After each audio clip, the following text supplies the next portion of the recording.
اعوذ باللہ من الشیطان الرجیم، بسم اللہ الرحمن الرحیم۔ آج کا عنوان ہے میت کے غسل کا طریقہ۔ میت کو غسل دینا زندہ لوگوں پر فرض ہے۔ جو لوگ میت کے پاس حاضر ہوں یا جو ان کے متعلقین ہیں ان لوگوں پر فرض ہے، مگر یہ فرض بشرط حصول مقصد ہر شخص کے ادا کرنے سے سب کی طرف سے ادا ہو جاتا ہے۔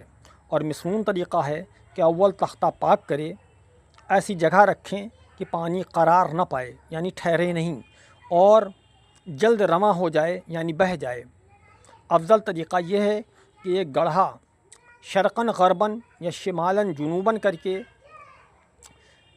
کھود لیا جائے اور تختہ رکھا جائے کہ پانی اسی جگہ رہے، اور بعد فراغت ہو جانے کے اس پانی کو دفن کر دیا جائے۔ 3 بار 5 بار 7 بار یا عدد رہے، تختے کے آس پاس گرد غبار، اور پھر اس کو صاف کر لے۔ قریب رکھ کر میت کو احتیاط سے اور اس کے سطر کی حفاظت کر کے اٹھائیں۔ اسی تختے پر اس طور سے لٹائیں کہ اگر سیدھے پہلو پر رہے تو قبلے کی طرف منہ ہو، لیکن منہ کا سیدھے پہلو ہی پر رہنا مراد نہیں ہے، چت رہنا بھی روا ہے۔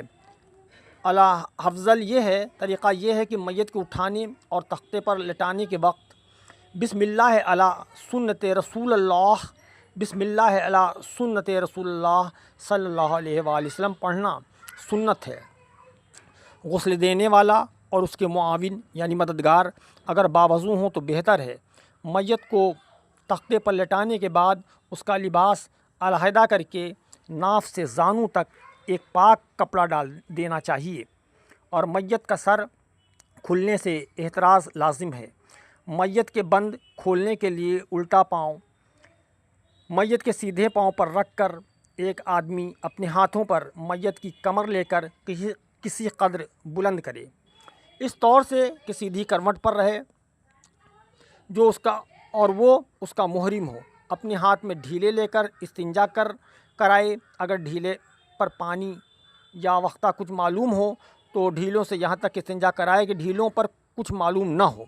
ڈھیلوں کی تعداد طاق رکھے۔ اس کے بعد جو کچھ میت کے اعضاء پر میل وغیرہ لگی ہو پانی سے دھو ڈالیں، اور ہاتھ پر ہتھیلی ناف کے نیچے سے آگے اور پیچھے سے اچھی طرح پاؤں تک دھوئیں۔ میت کا تمام بدن تر کر کے اس طرح وضو کرائیں کہ اول دونوں ہاتھ کوہنی تک دھلائیں، پھر تھوڑی سی روئی یا نرم کپڑا انگلی میں باندھ کر اور پانی سے اس میت کو منہ کی صفائی کریں۔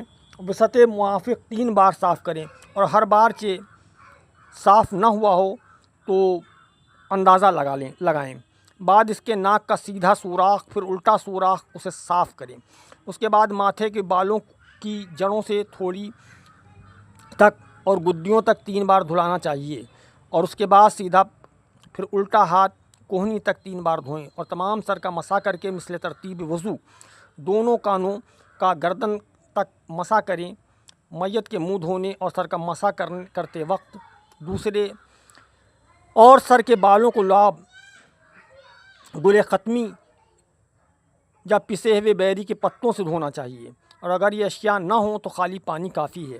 اس کے بعد میت کے دونوں پاؤں پہلے سیدھا پھر الٹا دھوئیں، پھر میت کو الٹی کروٹ کر کے ناک اور دونوں کانوں کے سوراخوں میں اور منہ میں روئی یا کوئی دوسری شے رکھ کر سر سے پاؤں تک اس طرح پانی بہائیں کہ تمام بدن پر پانی پہنچے، اور اگر میت کا الٹا پہلو ترنا ہو تو اس کو بھی دھوئیں۔ بعد ازاں میت کو سیدھی کروٹ پر کر کے بیری کے پتوں میں جوش کیا ہوا پانی پہلے طریقے کے موافق سر سے پاؤں تک بہائیں، پھر الٹی کروٹ پر کر کے کافور پانی میں ملا کر سر سے پاؤں تک بہائیں۔ یہ 3 غسل ہوئے، اور ہر ایک غسل میں 3 بار پانی بہانا مسنون ہے۔ زیادہ تعداد میں غسل بھی صفائی کے لحاظ سے روا ہے، لیکن عدد طاق ہو، اسراف کا لحاظ رہے۔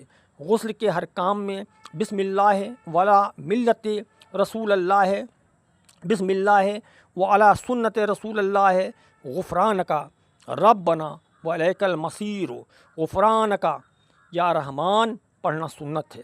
میت اور مومنوں کے لیے مغفرت چاہنا ثواب ہے۔ غسل سے فارغ ہونے کے بعد میت کو سینے کی طرف سے کسی قدر اونچا اٹھا کے پیٹ کا آہستہ آہستہ سوتنا چاہیے، اگرچہ کچھ خارج ہو تو دھو ڈالیں۔ اس کے بعد میت کا جسم پاک کپڑے میں خشک کر لیں اور ان اعضاء پر جو نماز میں زمین پر لگتے ہیں، مثلا پیشانی اور ناک، دونوں ہاتھوں کی ہتھیلیوں، دونوں زانوں اور دونوں گھٹنوں کے پاؤں کے تلوے اور الٹے پاؤں کی پیٹھ پر کافور ملیں۔ عطریات، گلاب، روغن چمیلی، عرق، کیوڑا، سندل اور کافور سے خوشبو مرکب کر کے میت کی داڑھی اور سر کے بالوں پر ملیں، لیکن داڑھی اور بالوں میں کنگھی نہ کریں، اور اس کے ناخن اور بال اور مونچھیں نہ تراشیں۔ اگر مرد مر جائے اور اسے غسل دینے کے لیے کوئی مرد میسر نہ آئے تو اس کی عورت غسل دے، اس لیے کہ اس کا نکاح عدت کے وقت تک باقی ہے۔ لیکن اگر میت عورت کی ہو تو اختلاف ہے، بعض کے نزدیک خامند غسل دے سکتا ہے اور بعض کے نزدیک غسل دینے والی عورت نہ ملنے کی صورت میں مرد تیمم کرائے، اس واسطے کہ اس کا نکاح مرنے کے ساتھ ہی قطع ہو جاتا ہے اور شوہر اجنبی کی مثل ہو جاتا ہے۔ آئندہ پارٹ 2 میں ہم عورت کی میت کا غسل اور نوزائیدہ بچے کی میت اور مومنوں اور کافروں کی میتیں اور تکفین پر روشنی ڈالیں گے۔